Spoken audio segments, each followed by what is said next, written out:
شیخ صالح المغاسمی ہیں, وہ کہتے ہیں کہ ان کا آپریشن ہوا, ہارٹ سرجری ہوئی, اور ان کے نا ہارٹ بلاکیج تھے, بہت ساری آرٹریز بلاک تھیں اور اسٹنٹس ڈلے ہوئے تھے, تو بہت ایشوز تھا ان کے اس میں. تو وہ کہتے ہیں کہ it was a lengthy operation. کہتے ہیں کہ میں بڑا پریشان تھا, ڈاکٹرز نے میرا آپریشن کیا, سکسیزفل ہو گیا الحمدللہ, ٹانگیں لگا دیے, میں اٹھا تو آئی واز ریلیکسڈ. لیکن کچھ دیر بعد ڈاکٹرز دوبارہ آنے شروع ہو گئے, اور جو ساتھ مشینس تھیں ان میں نا پی پی پی کچھ ہونے شروع ہو گیا, اور ایک ڈاکٹر آ رہا, دوسرا, تیسرا, چوتھا. یہ عرب کے بہت بڑے داعی ہیں, شیخ صالح المغاسمی ابھی بھی زندہ ہیں رحمہ اللہ. تو ڈاکٹرز آئے اور وہ کہتے ہیں کہ میں اب تو بہت پریشان ہو گیا کہ اب کیا ہو رہا ہے. تو انہوں نے ان کی شکل پہ نا پریشانی دیکھی, میں مزید پریشان ہو گیا.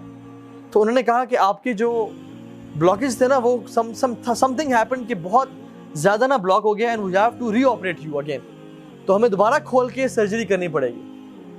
کہتے ہیں کہ پہلی سرجری میں تو I was a but relax, لیکن اس دفعہ میں بہت پریشان ہو گیا. تو وہ لوگ جب گئے اپنی اکوپمنٹس لینے کے لیے اور اپنے چیزیں لینے کے لیے, تو کہتے ہیں آئی واز ریئلی ورڈ. کہتے ہیں کہ میرے ساتھ ایک نا آئی تھنک لیبنانی نرس کھڑی ہوئی تھی.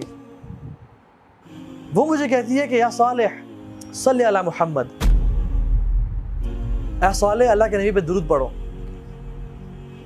اور کہتے ہیں کہ میں اللہ کے نبی پہ درود پڑھنا شروع ہو گیا اس یقین کے ساتھ کہ اللہ کے نبی نے فرمایا کہ اگر تم مجھ پہ درود پڑھو گے تمہارے ساری پریشانیاں ختم ہو جائیں گی اور تمہاری ساری مشکلات کا حل نکل آئے گا. تو کہتے ہیں کہ میں درود پڑھنا شروع ہو گیا, حتیٰ کہ جب ڈاکٹرز آئے اور دوبارہ انہوں نے مجھے کچھ چیزیں اٹیچ کی تو دے ور کنفیوزڈ اینڈ سرپرائزڈ. اور جب میں نے پوچھا کہ یہ کیا ہوا ہے, کہتے ہیں کہ جو رپورٹس ابھی آ رہی تھی کہ بلڈ دوبارہ جو ہے نا بلاکیجز آ گئی ہیں, they are all removed, they are all gone. اور کہتے ہیں کہ مجھے اس دن اللہ کے نبی پہ درود پڑھنے کی فضیلت سمجھ میں آئی کہ کتنا افضل ہے یہ ذکر, اللہ کے نبی پہ درود پڑھنا. سبحان اللہ. تو اپنی زندگی کو نا کثرت سے, جب بھی فری ٹائم ہے نا, درود کثرت سے پڑھا کریں, استغفار کثرت سے پڑھا کریں. ایک صحابی آیا اور کہا یا رسول اللہ نجات کا راستہ بتائیں, نجات کس میں ہے؟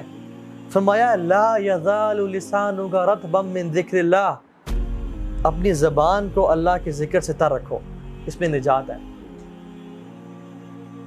اپنی عقبہ بن عامر, اپنی زبان کو اللہ کے ذکر سے تر رکھو. فرمایا طوبی لمن وجد فی صحیفۃ استغفار کثیرا, glad tidings to the one who found استغفار in his book with abundance.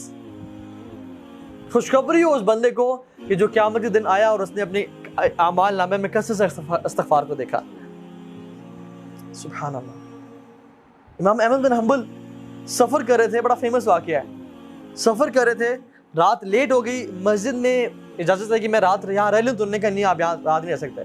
تو ایک نان بنانے والا گزر رہا تھا, تو انہوں نے کہا آپ کیوں بزرگ کو تنگ کریں, بزرگ آپ میرے پاس آئیں, بابا جی میرے گھر رہ لیں. تو انہوں نے کہا ٹھیک ہے.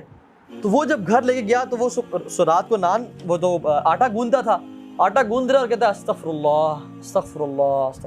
امام احمد بن حنبل رحمہ اللہ بیٹھے ہوئے ہیں, کہتے ہیں آپ کو اس ذکر نے کبھی زندگی میں فائدہ بھی پہنچایا ہے؟ تو انہوں نے کہا آپ کو میں کیا بتاؤں. تو وہ اپنے پوچھ لیا ہے, پہلے میں غریب تھا, فقیر تھا, جب سے میں ذکر یہ کرنا شروع ہوا ہوں مال اتنا ہے کہ سنبھالا نہیں جاتا مجھ سے, اور ہر دعا میری اللہ رب العالمین نے قبول کی ہے, بس ایک دعا جو رہ گئی ہے. کہتے ہیں وہ کیا؟ کہتے ہیں سنا ہے کہ امام احمد بن حنبل بڑے امام ہیں, ان سے ملاقات کا شوق ہے, وہ آج تک قبول نہیں ہوئی.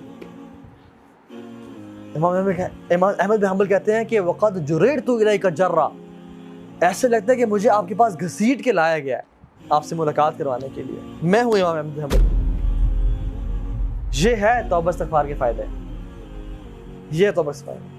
کثرت سے استغفار پڑھا کریں زندگی میں. اللہ کے نبی اپنی ایک محفل میں, ایک سیٹنگ میں 70 سے 100 مرتبہ استغفار پڑھا کرتے تھے, ایک سیٹنگ میں. اور کثرت سے درود پڑھیں, کثرت سے درود پڑھا کریں.